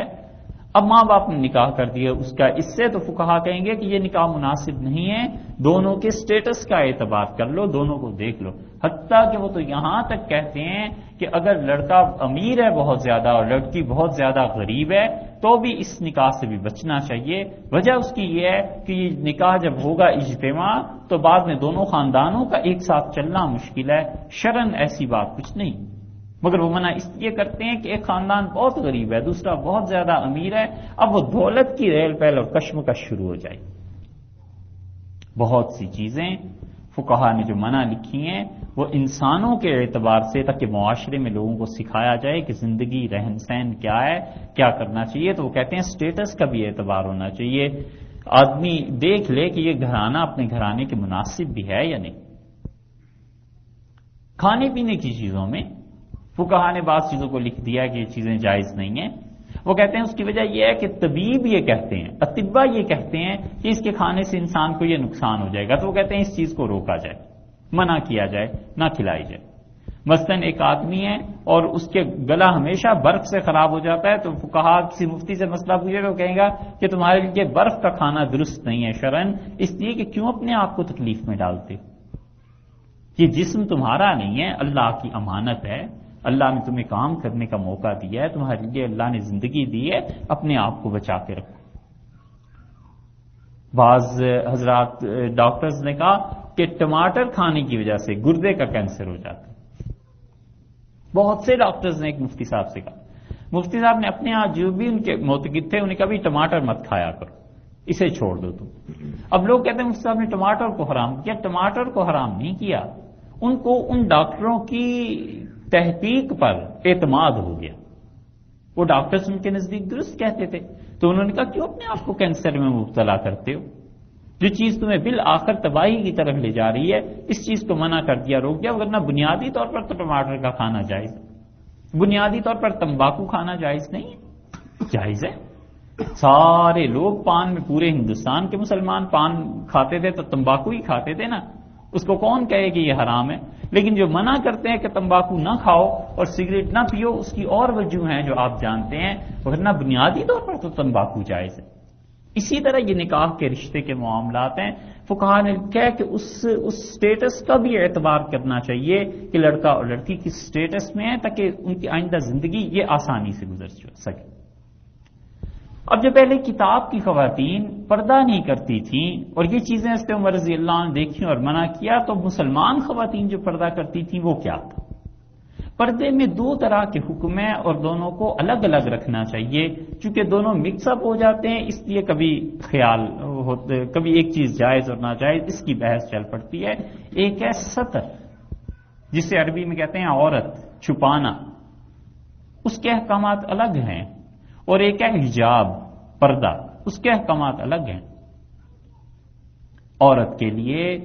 ستر اور مرد کے لیے ستر دونوں کے لیے فرض ہے، دونوں کے لیے ہی ضروری ہے، اس کی حد الگ الگ ہے، یہ الگ بات ہے، یہ بحث بات کی بات ہے، مگر بنیادی طور پر ستر جو ہے چھپانا اپنے آپ کو وہ ضروری ہے۔ مثلا مرد کا ستر یہ ہے کہ وہ گھٹنوں سے لے کے ناف تک اپنے جسم کو محفوظ رکھے، کسی کی اس پہ نگاہ نہ پڑے اور نہ کوئی اسے چھوئے سوائے اس کے کہ ڈاکٹر کو اجازت دی گئی ہے یا قاضی ہے، شواہد ہے، گواہیاں ہیں، کوئی ایسی چیز ہے تو اس کی اجازت دی گئی ہے، یہ ایک الگ مسئلہ ہے۔ مگر مرد کے لیے ستر یہ ہے، اور ناف ستر میں شامل نہیں، گھٹنے ستر میں شامل۔ اسی وجہ سے ستر جب ڈھانپنا اس کا ضروری ہے تو بغیر کسی وجہ کے بالکل تنہائی میں کوئی نہ دیکھ رہا ہو اسے اس وقت بھی ننگا ہونا جائز نہیں، کیونکہ سطر کا ڈھانپنا فرض اور واجب ایسے لوگوں کے سامنے ایسے ہی تنہائی میں، الا یہ کہ کوئی ضرورت پیش آئے، مثلا نہانا ہی ہے تو ضرورت پیش آ گئی نا، اس ضرورت میں استثناء ہو گیا، وگرنہ ایک آدمی ہے کوئی نہیں اسے دیکھ رہا، کھپ اندھیرا ہے کمرے میں، دروازہ بھی بند ہے سب طرح، اب وہ نماز پڑھنا شروع کر دے تو اس کی نماز جائز نہیں ہے، اس لیے کہ ستر عورت فرض ہے، ستر فرض ہے، چھپانا فرض۔ ستر کے جتنے احکامات ہیں ان سب میں بنیادی طور پر فرض ہے، سوائے اس کے کہ شوہر اور بیوی کے لیے، دونوں کے لیے ایک دوسرے کا جسم سر کے بالوں سے لے کے پاؤں کے ناخن تک مباح ہے، جائز ہے، اس کو دیکھنا بھی، چھونا بھی۔ یہ مسئلہ سارے فقہا نے لکھا ہے کہ شوہر کے لیے بیوی اور بیوی کے لیے شوہر کا جسم سر سے کے بال سے لے کے پاؤں کے ناخن تک دیکھنا، اس کو چھونا جائز ہے، الا یہ کہ کسی انسان کو تباً شرم و حیا ایک الگ چیز ہے، کسی بھی خاتون یا کسی بھی مرد کی، کسی بھی شوہر یا کسی بھی بیوی کی یہ کہنا چاہیے، وہ ایک الگ بات ہے، مگر اس کی اجازت دی ہے، کیونکہ نکاح جو ہے وہ بنیادی طور پہ دونوں کے جسم کو ایک دوسرے کے لیے جائز کرتا ہے۔ حضرت عائشہ رضی اللہ عنہا فرماتی ہیں کہ میں نے ساری زندگی نبی کریم صلی اللہ علیہ وسلم کو کا سطر نہیں دیکھا اور نہ انہوں نے مجھے دیکھا ہے اس حالت میں۔ یہ بات اس لیے ہے کہ رسول اللہ صلی اللہ علیہ وسلم پہ بنیادی طور پہ حیا بڑی غالب تھی۔ حضرت عائشہ رضی اللہ عنہا خود کہتی ہیں کہ وہ اتنے حیا والے تھے کہ کنواری لڑکی میں اتنی حیا نہیں پائی جاتی، اور اس کی ایک دلیل یہ بھی ہے کہ رسول اللہ صلی اللہ علیہ وسلم تنہائی میں کوئی نہیں غسل کرتے تھے، اور وہ بھی تہمت باندھ کے غسل کرتے تھے۔ یہ ایک طبیعی چیز ہے، کسی انسان میں ایسی حیا اب بھی ہو، ٹھیک ہے، مگر بنیادی طور پر مسئلہ وہ ہے جو ہم نے آپ سے پہلے عرض کر دیا ہے، یہ سطر کا معاملہ ہے۔ اب عورت کا سطر جو ہے وہ سر کے بالوں سے لے کر اور ٹخنوں تک ہے، ٹخنوں سمیت، تو یہ سارا سطر میں شامل ہے، سوائے چہرے کے، دونوں ہاتھ کے اور دونوں پاؤں کے۔ یہ تین اعضاء ایسے ہیں جو عورت کے لیے سطر میں شامل نہیں ہیں، یہ ہمارے نزدیک یعنی حنفی فقہا کے نزدیک، وگرنہ باقی تینوں ائمہ، امام احمد، امام شافعی، امام مالک رحمہ اللہ، وہ عورت کے ہاتھوں کو بھی سطر قرار دیتے ہیں، وہ کہتے ہیں کہ اس کے ہاتھوں کو بھی ڈھانپا ہوا ہونا چاہیے۔ اس کو ایسے سمجھ لیجئے جیسے آپ نے حرمین شریفین میں دیکھا ہوگا کہ عورتیں ہوتی ہیں، کبھی عورتوں اور مردوں کو طواف میں الگ الگ کر رہی ہوتی ہیں، عورتیں ہوتی ہیں وہ عورتوں کی چیکنگ کے لیے ہوتی ہیں، تو ان کے ہاتھوں پہ بھی دستانے چڑھے ہوئے ہوتے ہیں۔ یہ جو ان عورتوں کے ہاتھوں پہ دستانے ہوتے ہیں، یہ بنیادی طور پر امام احمد ابن حنبل رحمۃ اللہ علیہ کے جو فتویٰ ہے نا، یہ وہ ہے کہ امام احمد رحمۃ اللہ علیہ کے فتوے کے مطابق عورتوں کے ہاتھ بھی سطر میں شامل ہیں، اس لیے وہ اسے بھی ننگا کرنے کی اجازت نہیں دیتے۔ سب سے زیادہ نرمی حنفی فقہا میں ہے، امام ابو حنیفہ رحمۃ اللہ نے فرمایا عورت کا چہرہ، اس کے ہاتھ اور پاؤں یہ تینوں سطر میں شامل نہیں ہیں، اس لیے ان کے نزدیک نماز میں اگر عورت کا چہرہ، ہاتھ اور پاؤں کھلے ہیں تو نماز ہو جائے گی، وہ کہتے ہیں یہ سطر نہیں ہے۔ اور باقی فقہا کے ہاں وہ کہتے ہیں ہاتھ بھی ڈھانپے ہوئے ہونے چاہیے، اور ان کے پاس بھی دلیل ہے، ایسے نہیں ہے کہ وہ بے دلیل کے ہیں۔ وہ کہتے ہیں حضرت سعد رضی اللہ عنہ نے حکم دیا اپنی بیٹیوں کو کہ میری بیٹیاں ان کے ہاتھ بھی نظر نہیں آنے چاہیے کسی غیر مرد کو، اور انہوں نے کہا ہاتھ سطر میں شامل۔ یہ سطر کے احکامات، عورت کے لیے جو سطر ہے وہ سر کے بالوں سے لے کے ٹخنوں سمیت ہم چونکہ کہہ رہے ہیں، اس لیے جب یہ سطر میں شامل ہوا تو مرد کا سطر اگر نہیں ہوگا تو نماز نہیں ہوگی، جیسے ہم نے بتایا نا کہ ایک کمرے میں گھپ اندھیرے میں بھی ایسی حالت میں نماز پڑھے تو نہیں ہوگی، اسی طرح عورت کا سطر اگر پورا نہیں ہے تو اس کی نماز نہیں ہوگی۔ مثلا اس کے ٹخنے کھلے ہوئے ہیں، مثلا اس کی کلائیاں، یہ بازو کھلے ہوئے ہیں، تو اس صورت میں نماز نہیں ہوگی۔ یہ سطر کے احکامات ہیں، یہ الگ چیز ہے۔ اسی طرح سر کے بال سطر میں شامل ہیں، اور اس سطر کے احکامات میں جہاں اجازت ہے، شریعت نے جس اجازت کا اعتبار کیا ہے وہ اعتبار اس کے شوہر کے لیے، کہ اس کے شوہر کے لیے اور اس کے لیے دونوں کے لیے ایک دوسرے کا سطر ایسا ممنوع نہیں ہے جیسے اور لوگوں کے لیے، یہ ہم نے پہلے عرض کیا آپ سے۔ اس کے بعد آ گیا حجاب کا مسئلہ، وہ مسئلہ بالکل الگ ہے۔ حجاب کا مسئلہ یہ ہے کہ عورتیں اصل میں تو اللہ نے انہیں رکھا تھا گھر کے اندر ہی، کہ وہ گھر کے اندر ہی رہیں، بس وہ باہر آئیں نہیں، اپنی اولاد کی تربیت کریں، گھروں کے اندر رہیں۔ رسول اللہ صلی اللہ علیہ وسلم نے متعدد جگہ پہ اس بات کو ارشاد فرمایا، یہاں تک کہ آپ نے جب آخری حج کیا ہے تو اپنی ساری بیویوں کو مدینہ منورہ میں آپ نے فرمایا کہ بس اب یہ سفر جو حج کا کرنا تھا ہو گیا، ثم لزوم الحصیر، اور اب تم ان چٹائیوں سے چمٹ جاؤ، بس اب ان چٹائیوں پہ بیٹھی رہو۔ مطلب یہ تھا کہ اب گھر سے نہیں نکلنا۔ اسی وجہ سے رسول اللہ صلی اللہ علیہ وسلم کی بیویوں میں ایسی بھی تھیں، حضرت زینب اور حضرت سودا رضی اللہ عنہما، وہ گئی نہیں نہ حج پہ نہ عمرے پہ، اس کے بعد کبھی نہیں گئی۔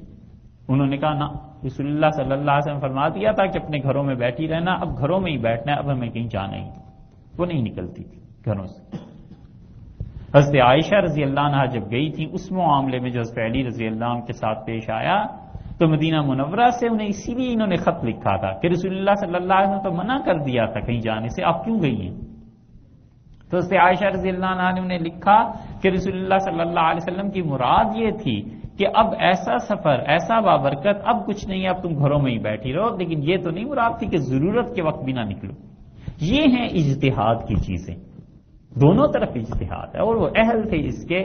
تو اصل تو یہی تھا کہ عورتیں گھر پر رہیں اور وہ بس اپنے اولاد کی تربیت کریں، تعلیم دیں، انہیں پرورش کریں، اور مرد کے ذمے باقی چیزیں لگا دیں، سارا معاش مرد کے ذمے لگا دیا۔ مرد تو بیچارہ اتنا زیادہ مالی معاملات میں گھرا ہوا ہے کہ اس کی مظلومیت کو لوگ سمجھتے نہیں۔ اس کی مظلومیت دیکھو مرد کی، یعنی بیٹا ہے تو والدہ کی خدمت فرض ہے، اور وہ شوہر بنا تو بیوی کی خدمت بہت سے حالات ہیں فرض ہے، بہنیں ہیں تو ان کی خدمت فرض ہے، باپ بن گیا تو بیٹیوں کی شادی بیاہ یہ سب فرض ہے۔ یہ بیچارہ کہاں سے کمائے اور کہاں سے لائے؟ کتنا مظلوم ہے۔ اور نکاح کرتا ہے تو حق مہر اسے دینا ہے، گھر بس گیا ہے تو خرچہ اسے پورا کرنا ہے، یہاں تک کہ اگر بیوی یہ کہہ دے کہ میں تمہارے والدین کے ساتھ نہیں رہ سکتی، میرا گزارا نہیں ہو سکتا، تو شریعت کہتی ہے شوہر کے ذمہ یہ ضروری ہے کہ کچن کا کچھ حصہ اور باتھ روم اور ایک کمرہ اور ٹہلنے کی جگہ، یہ 4-5 چیزیں ایسی انڈیپینڈنٹ اسے لے کے دے جہاں کوئی آدمی سے کوئی کسی کا اور اختیار نہ رہے۔ اب مرد یہ کہاں سے کرے؟ یہ ساری چیزیں شوہر کے ذمے ہی تو ہیں، مرد کے ذمے ہی تو ہیں، یہ تو بیچارہ مظلوم ہے۔ اسی لیے اللہ نے وراثت میں سے دگنا حق دلوایا۔ یہ جو لوگ اعتراض کرتے ہیں نا، کلنٹن صاحب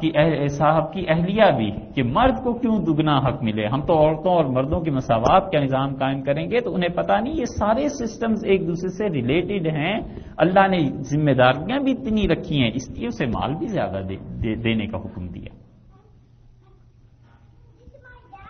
تو جب عورت کا اصل منصب تو یہی تھا کہ وہ اپنے گھر میں رہ کے اپنی اولاد کی تربیت کرے اور یہ چیزیں کرے۔ اب اس کے بعد دوسرا مرحلہ آ گیا اور شریعت نے کہا اچھا یہ تو ہونا ذرا بہت ہی مشکل ہے کہ ہمیشہ وہ گھر میں ہی رہے، تو اس کو اجازت دی کہ وہ اپنی ضرورت کی وجہ سے گھر سے باہر نکلے۔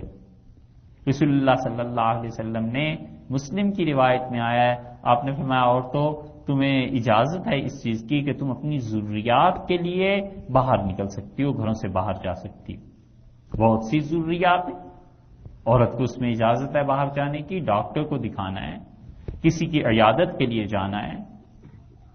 صحابہ رضی اللہ عنہ میں یہ بات معروف تھی۔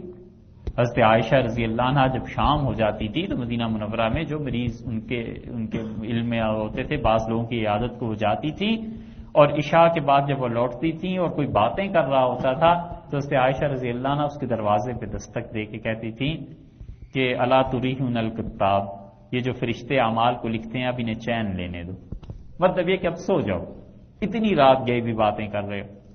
حضرت عمر رضی اللہ عنہ بھی یہ کہتے تھے، کسی کو عشاء کے بعد زیادہ وقت دیکھتے تھے تو کہتے تھے کہ جا اور سو جا، لعلک ترزق بہ الصلاۃ، ممکن ہے رات کے آخری پہر میں اٹھنے کی توفیق ہو جائے، اللہ سے کچھ مانگ سکو، عشاء کے بعد باتیں نہیں کرتے، فرماتے سو جاؤ۔ تو اس کا مطلب یہ کہ جو ضروریات کی چیزیں، اسی طرح عورتوں کی تعلیم ہے، اسے حاصل کرنا ضروری ہے، اس کے لیے گھر سے جانے کی اجازت ہو گئی۔ عورت ایسی ہے جو معاش کی ذمہ داری اسی پہ آ پڑی ہے، بیوہ ہو گئی ہے یا یہ کہ شادی نہیں ہوئی اس کی، لیکن پھر بھی گھر میں ایسی صورتحال پیش آ گئی ہے، جو بھی مجبوریاں ہیں، ان سب صورتوں میں اسے باہر نکلنے کی اجازت ہوگی۔ اب جب باہر نکلنے کی اجازت ہوئی تو لازمی بات ہے کہ اس کی نظر مردوں پر پڑے گی۔ یہ بنیادی طور پر یاد رکھنا چاہیے اصول کہ عورت کے لیے اتنے زیادہ پردے کے احکامات مرد سے نہیں ہیں جتنا مرد کا معاملہ سخت ہے عورت کے لیے، کیونکہ عورتوں کی نظریں اس میں حیا عفت باقی ہوتی ہے، اور مردوں کی طرح بے محابہ نہیں ہے کہ وہ زمانے بھر کو جہان بھر کو گھومی ہوئی ہو اور اسے ساری اونچ نیچ کا علم ہو۔ اس لیے فقہا نے اس کی نظر کو کم درجے کا قرار دیا ہے، یعنی وہ مردوں کو اگر دیکھتی ہے، کسی پہ نگاہ پڑتی ہے، کسی سے بات کرتی ہے تو اس کے لیے اتنی شدت کا حکم نہیں ہے جتنا مرد کے لیے احتیاط ضروری قرار دیا ہے۔ دونوں میں فرق کیا ہے۔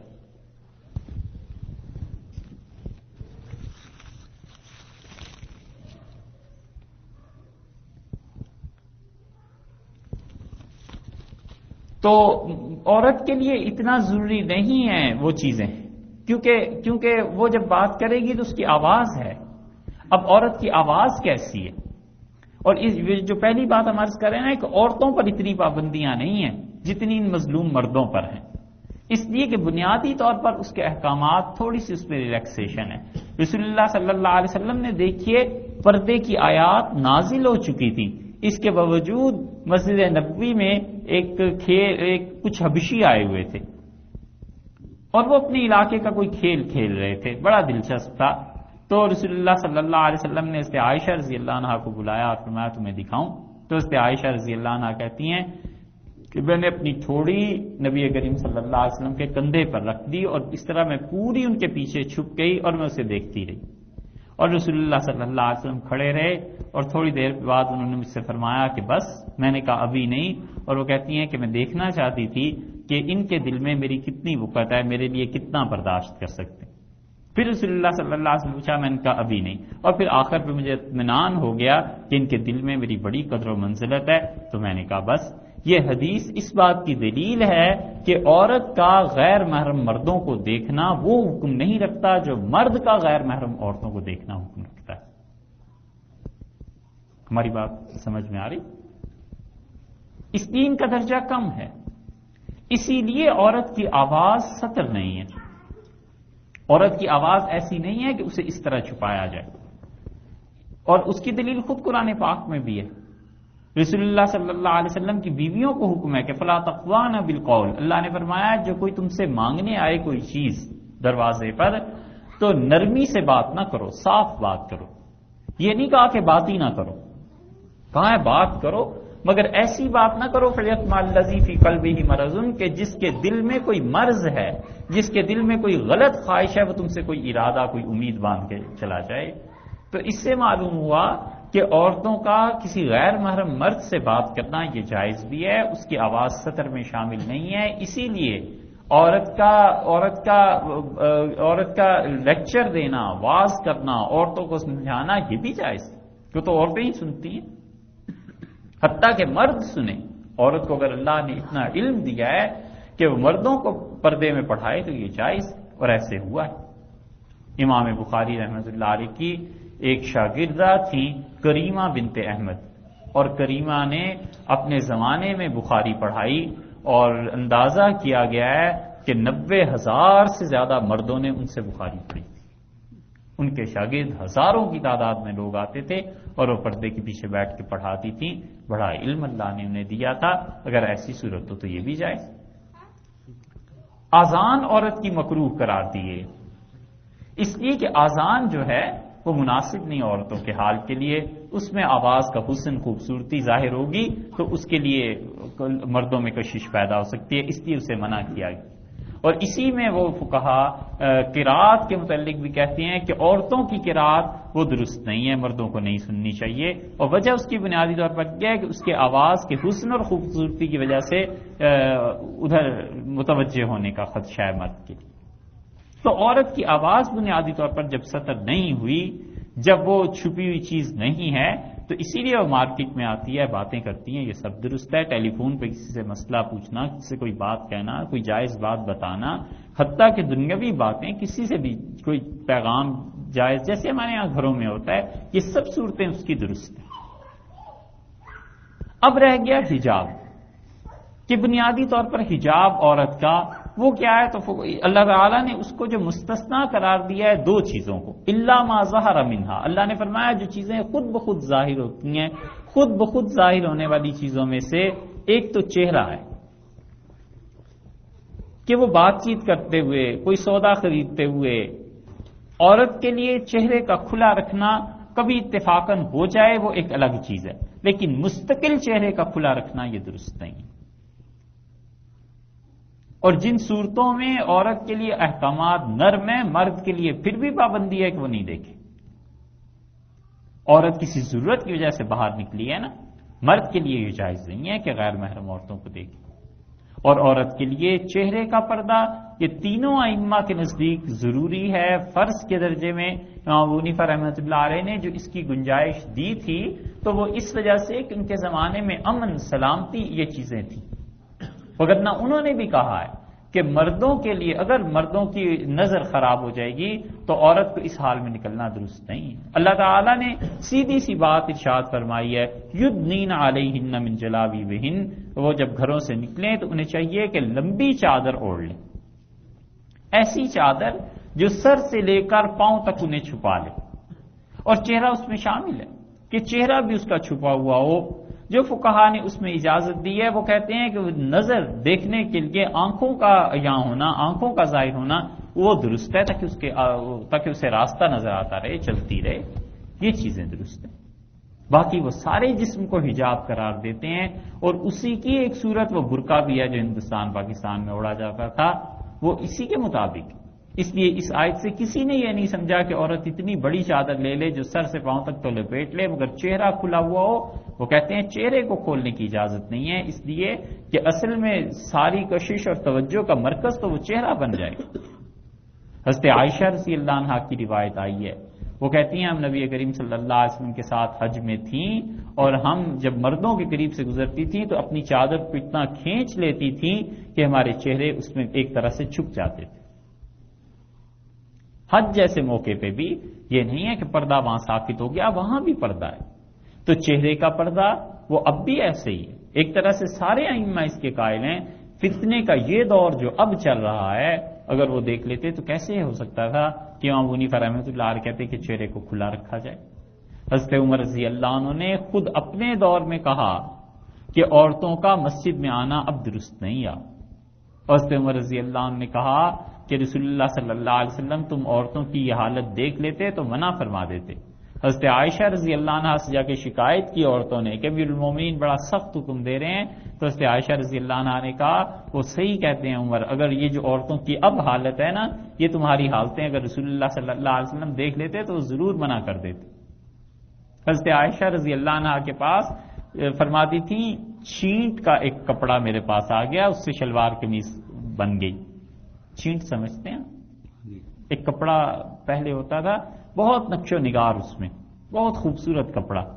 تو ام المومنین رضی اللہ عنہ فرماتی تھی وہ میرے پاس ایک جوڑا تھا، اور مدینہ منورہ میں یہ حال تھا رسول اللہ صلی اللہ علیہ وسلم کے دور میں کہ کسی کی شادی ہوتی تھی تو دلہن کے لیے وہ جوڑا مجھ سے مانگ کے لے جاتے تھے۔ صحیح بخاری میں آیا، اور کہنے لگی اب دیکھو خدا کی شان ہے، میں اپنی نوکرانی کو ایسے کپڑے بنا کے دیتی ہوں تو یہ ناک چڑھاتی ہے نہیں پہنتی۔ اب ان عورتوں کا یہ حال ہو گیا ہے، اور ہمارا دور ایسا تھا کہ ایک جوڑا میرے پاس تھا اور دلہنیں لے کے جایا کرتی تھی۔ یہ وقت کا تغیر ہے جس کی وجہ سے انہوں نے کہا، حضرت عمر رضی اللہ عنہ نے جو کچھ کہا ہے وہ بالکل صحیح ہے۔ اسی لیے خود رسول اللہ صلی اللہ علیہ وسلم نے یہ فرمایا ہے کہ عورتوں کی سب سے اچھی نماز وہ ہے جو اپنے گھر میں ادا کرے،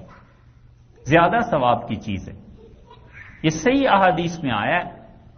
کیا رسول اللہ صلی اللہ علیہ وسلم نے عورتوں کی وہ نماز جو گھر میں پڑھیں زیادہ ثواب والی ہے،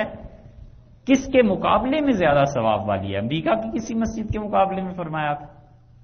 اپنی مسجد نبوی کے مقابلے میں فرمایا تھا۔ مسجد نبوی میں آپ کو بھی معلوم ہے کہ ایک رکعت پڑھنے کا ثواب 50,000 کے برابر ہے۔ آپ نے فرمایا تھا اس مسجد میں نماز پڑھنے سے مراد یہ تھی کہ اس مسجد میں نماز پڑھنے سے بہتر ہے عورت اپنے گھر میں پڑھے، اور آپ نے فرمایا جو عورت جتنی اپنے گھر میں بھی چھپی ہوئی ہوتی ہے وہ اپنے رب کے اتنے ہی قریب ہوتی ہے۔ اسی لیے مسائل میں انہوں نے لکھا ہے کہ صحن سے بہتر یہ ہے عورت کی نماز کمرے میں پڑھے، اور کمرے سے وہ کوٹھڑی ہوتی تھی کبھی کبھی پچھلے زمانوں میں، کہا اس میں جا کر پڑھے، وہ زیادہ اچھی نماز ہے، زیادہ اللہ کا قرب اس سے نصیب ہوتا ہے۔ تو اس سے حجاب اور ستر میں فرق ہے، اس فرق کو قائم رکھنا چاہیے۔ مگر حجاب نہ ہونے، حجاب میں جو ریلیکسیشنز یا حنفیہ نے جو مسائل لکھے ہیں اس کا یہ مطلب نہیں ہے کہ کسی کے لیے یہ درست ہو جائے گا کہ چہرے کا پردہ نہ کرے، چہرے کا پردہ ضروری ہے، اس میں شامل ہے۔ اللہ تعالیٰ آپ کو ہمیں سمجھنے کی توفیق